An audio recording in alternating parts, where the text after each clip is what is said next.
बरगढ़ सहर पुरातन जिला मुख्य डाक्तरखाना बा डीएचएच हॉस्पिटल रे थिबा रक्त भंडार एबे उठिजिबो बोली चर्चा हेबा परे बरगढ़वासी एहाकू विरोध करबा आरंभ करिसंते। बुधवार हॉस्पिटल परिसर रे एहाकू नै एक विक्षोभ प्रदर्शन होइतिला। आवश्यक समय रक्त जोगाड़ करने बरगढ़ सहर एही रक्त भंडारटी बेस उपयोगी होउथिबा बेले काहेकि और कहा स्वार्थ रे एपरि कार्य करा जाउछि बोली लोके प्रश्न करुछन्ते।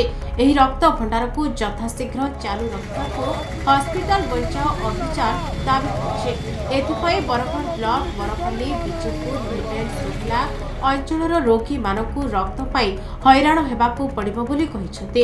एथिरे राजेंद्र सिकेंदर, शिवानंद मटारी, सारथी मेहर, राजू अग्रवाल, रमेश महापात्र, भवानी साहू, किशोर साहू, सरोज नायक और अन्य माने उपस्थित थिले।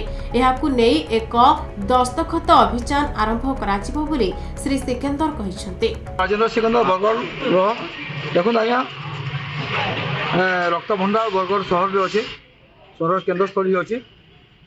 आखपाख अंचल जिते भी लोक मैंने रोचंती किसी असुविधा है बरपाली बेड़ेन रक्त दरकार पड़े बरगढ़ सहर के सुचारू रूपे इनके आसी पार्छन।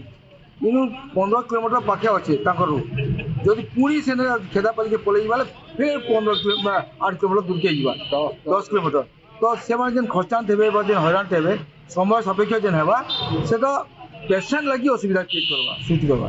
तो आम चाहूँ रक्त भंडारटा बरगढ़ सहर भितर रो केन्द्रस्थली रो जदि भी आगे दरकार पड़े बोले खेदापाली रो किंतु यही जगह निश्चित भाव रो आम डिमांड करूँ रक्त भंडारटा खेदापाली के नहीं उठू आ इनू ही रो।